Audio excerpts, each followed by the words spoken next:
minute from the Guardian JAYJ. side. And she's filming. We have somebody who's editing and making it as pretty as we can. Yes. Okay. It's good to have pictures of me.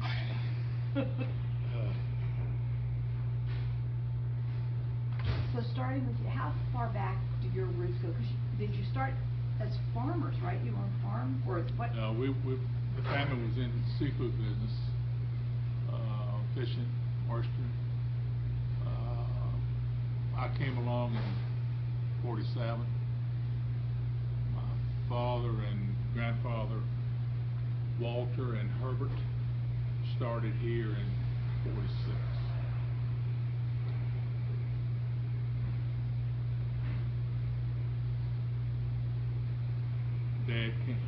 Dad was in the service. When he came back, it wasn't enough down at the original Wilkersons for him to fit in, so they came up here and started So a this new was place. this was the second one, right? Right. Yeah.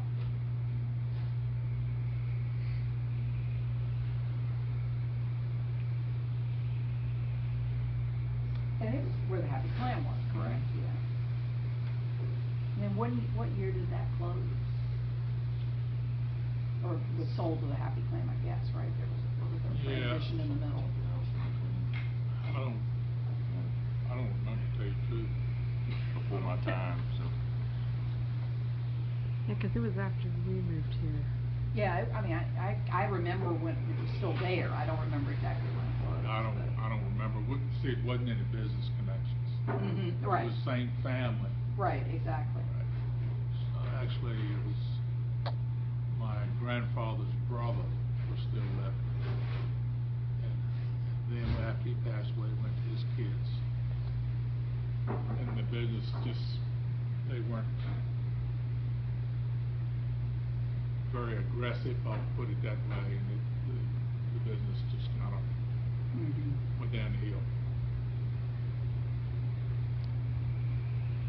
So was there any kind, because I remember hearing that there was like a feud. Was there a feud, or was it just that when your dad came back from the service, it was better to start a new different Well, business?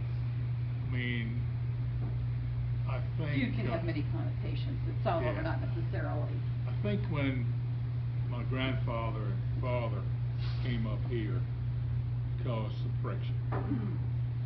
And the original Wilkersons was in the town, and they could serve beer on Sunday. Oh. And then when Granddad applied for a liquor license on Sunday, when they had the blue law, Ernest, who was my granddad's brother, he fought it as hard as he could because he didn't want us to get the business. And it was very much friction there.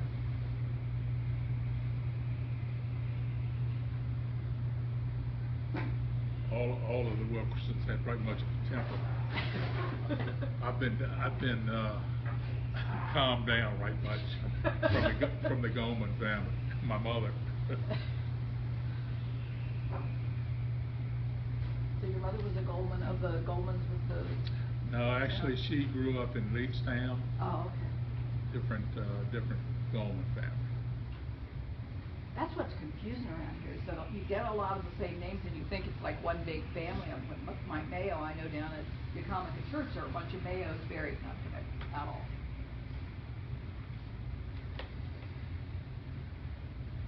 So what year was it, 1946 or something? 46 that they started here. And then there are farms, right? Because they're now, or for how long? When I got back out of college in '70, of course I went to work in the seafood part of it, in the family business. And this piece of river shore here, which belonged to this property over here, that came for sale, and Dad said that he needed to buy it. So we bought it and it had about 70 acres of open land. And the first year we just leased it out, and I mean, we had, Dad was still active, my grandfather was still active, and we had plenty of people. And I kind of watched the first year because I didn't have any farm experience, and I talked Dad into, let's buy a tractor and we'll plow it up and disc it, let somebody plant it and harvest it, and we'll take the risk on it. And that's what led us to farming.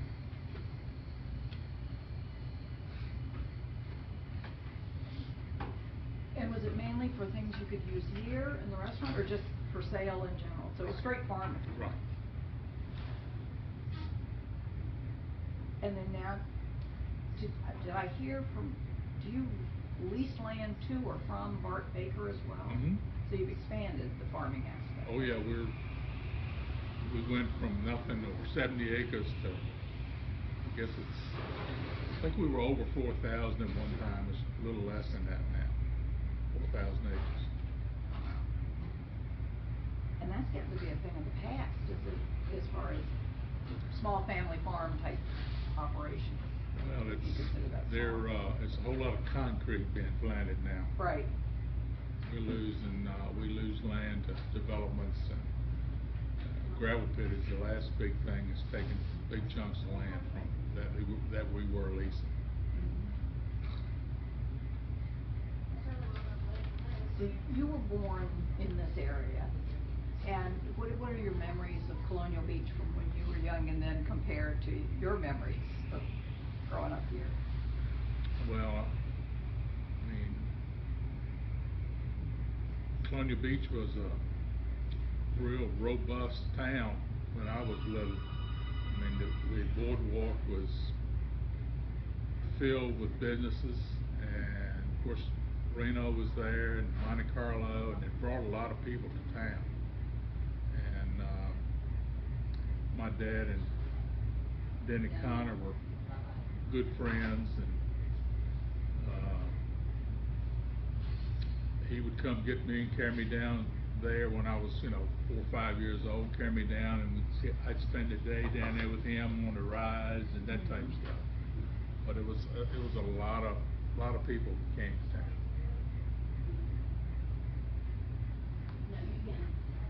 And how did, obviously your dad and Denny Connor were close friends. He was not vehemently opposed then to gambling, because there were certain segments that were. No. Yeah. Could very well be opposed because it brought a lot of people to town. And my grandfather said, well, let's try to get them before they go to Reno, because they'll buy hamburgers when they come out, and they'll buy seafood dinners on the way in. So.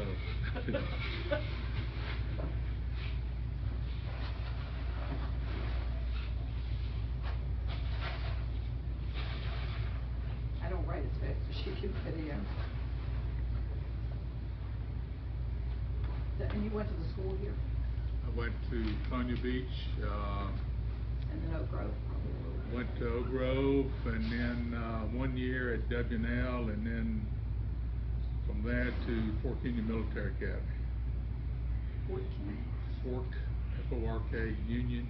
Oh, okay. Up in, I guess it's near Palmyra, right off of 64.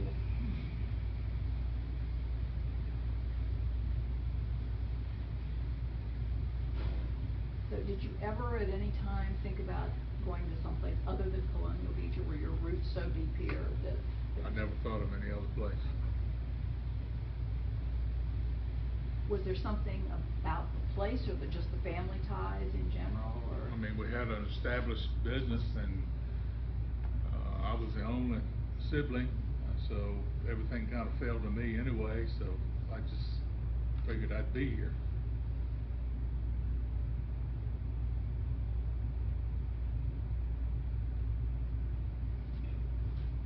And Jay, how old are you? 35.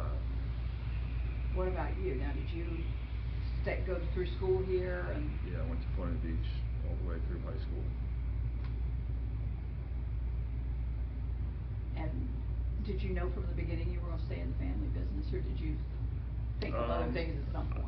I went to college and I had interest in computers.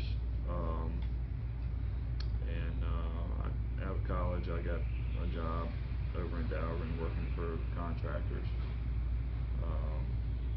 But I always knew that at some point I would be coming back to help.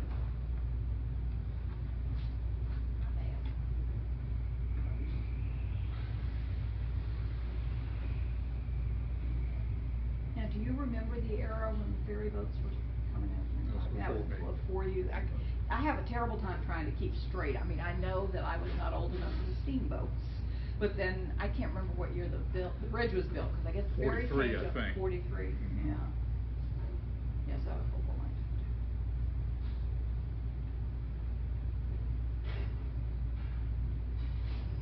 How's the restaurant business and the seafood business changed over the years? Do you still have the seafood business as well? The only part of that, I mean, we used to shuck oysters and had a crab picking facility, and the labor kind of took care of that.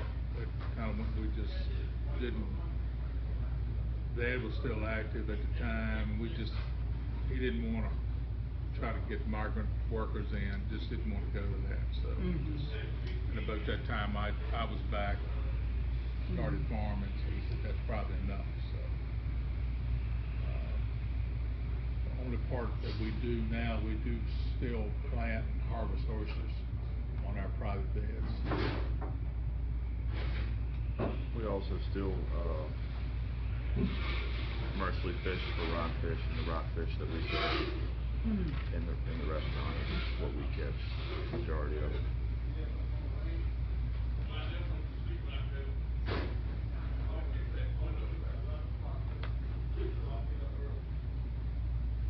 Now, was your wife from here?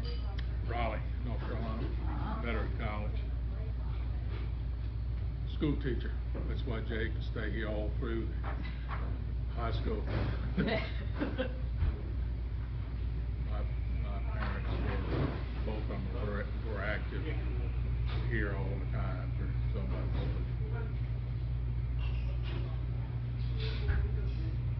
Did you play sports? Nothing seriously. I played sports, but nothing. Nothing, yeah. Because that was the era when the basketball was pretty. At Fort Union, they had a postgraduate program, and they'd get kids in to get their grades up, so they could go on to a big college. And just being a student up there, it was kind of hard to fit into that. Wasn't good enough. Yeah. So how did your wife adapt coming from Raleigh here? It was issues. She lived about a mile from a real big shopping mall. Oh, yeah, that'd make a difference. Yeah, she had some adjusting to do, but she made it. She puts a lot of miles on the road going from here to Fredericksburg and Richmond now.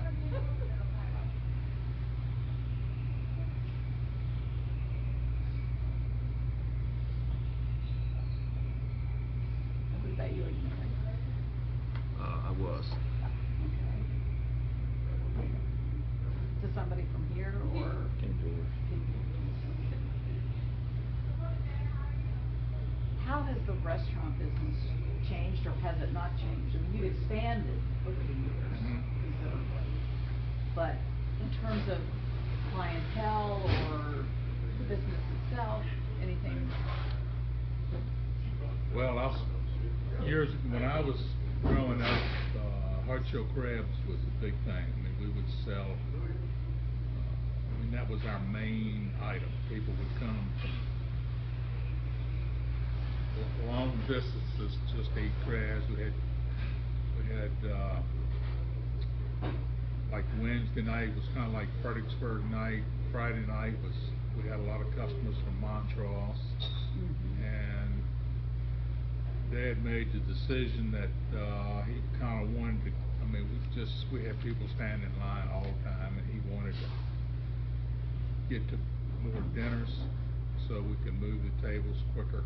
And that's kind of the way it's been, and we've tried to kind of get back in it, but once you get out, it's kind of hard to get back into it. Well, there's hardly anybody anymore that you can go and just get newspapers on the table and a pile of crabs.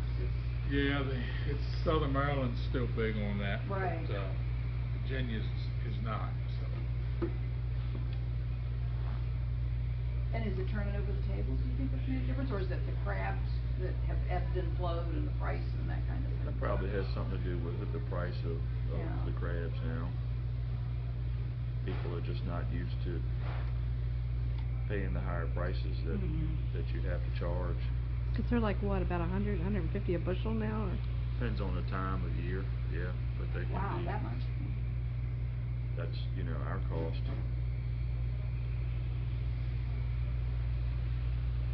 I don't know if you saw in the first episode of the series I have on the Hallmark Channel right now, there was a scene where they were supposed to be eating crabs for dinner. Now the series is set in Maryland. They film in Vancouver. I see dailies. I don't see, and in a script I can't tell ahead of time if they're going to be crabs, okay. I'm looking at the dailies from filming. They had Alaskan king crabs. I almost Yeah. got a heart attack, and they were in every shot. You can edit around a lot of stuff, and I said, can you get those crabs off the screen? Yeah. It's just like, oh my gosh. Definitely a far cry from the blue crab. Oh yeah. Yeah. My dad started a wholesale route through Fredericksburg, up through, went up number 1 into DC and came back down. And that was a 3-day a week, and we sold a lot of crabs wholesale at that time. We were probably selling 150, 200 bushels a week wholesale. And of course, the restaurant was big on crabs at that time too. I ran that route. I don't remember whether it was 2 or 3 summers when I was in high school. I know I didn't like it. I didn't care for it. I had to deal with people up in town. So. What about over the years, the changes in the overall restaurant scene in Colonial Beach? What have you seen? Hardly any that I can think of restaurants that are family owned and that have been around as long. Well, we really none haven't, that have been around as long, right? At all. We really haven't done a whole lot. This. Yeah. Jay's got some pictures of the original. He's more into that than I am, but Yeah. the original building was white with letters all across the front of it. Shrimp, crabs, advertising. Right. And then in '62, that part was, each wing was expanded, and the building was bricked, and they put this second dining room on. I think that was '62 also, I think. And it stayed brick for a long time, and then I just got tired of it, and then we put some paint on it. And you had some damage, but not huge damage after Isabel, right? I can't remember. Yeah, it was pretty extensive. Was it? Yeah. Extensive, yeah, I can remember. Like $250,000 with no insurance on it. That was the 19th of September, and we just went to work. We got everything cleaned up and had guys in here the 1st of December, and we were open again the 1st of April. And you still close in the wintertime for a certain number of months. You close after Thanksgiving, right? Thanksgiving Day. Yeah. Yeah, because I've been here for Thanksgiving Day. Yeah, that's our last day of the year.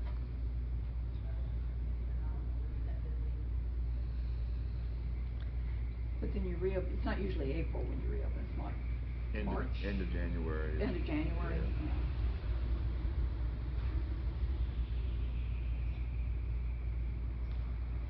do you think has contributed to the longevity of this restaurant versus all the others that have come and gone? I mean, well, Happy Clam got washed away and Isabel and did obvious issues, but others have come and gone as well, but this one has been just a real mainstay of this community. Well, it's been handed down from generation to generation, and each generation has been paying attention to what they're supposed to be paying attention to, and I hope it continues that way with Jay's son. So. And you guys have contributed back a lot to the community, though, because you've done a lot of things in the community in the past. Well, we try to.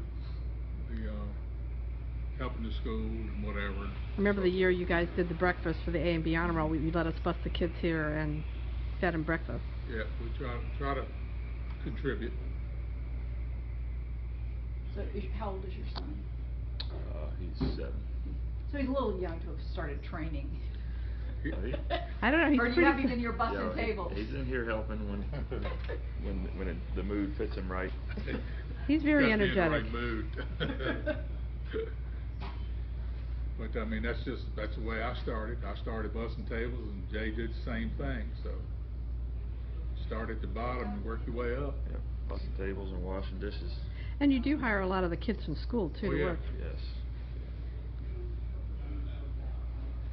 Do you? I think I know the answer, but do you have employees who have been here for many years? I know you must have to add some in the summer that are not familiar, but you have some. Oh yeah, we hire a lot of kids, but we don't have a whole lot of turnover. I don't know how long Joe's been here. I think this is 39 years for Joe.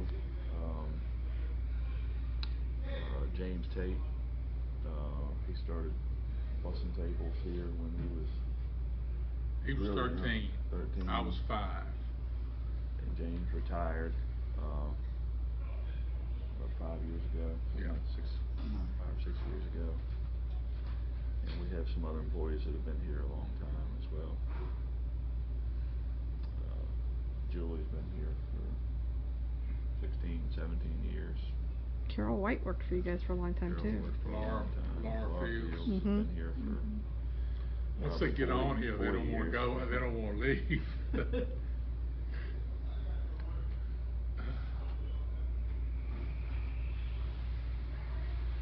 What's the hardest part about running a restaurant? I don't know. Maybe you're always working when everybody else isn't. Mm-hmm. Well, and how about also the unexpected? I know not too long ago, there was a power outage in the main part of town, and I had called up to see if I needed, it was Saturday night, to see if I needed to get a reservation, because there were like 10 of us. And I was told, no problems, come on in. And then the power was stayed out downtown, and you all got slammed. Just slammed. Yeah, we were busy already, and then that added on to it. Yeah, I know, because there was a line out the door when we got up here, and I said, well, I'm glad I at least called. Put in a bid for something. Yeah. Well, that's not really a problem. We enjoyed being busy. Kind of have to.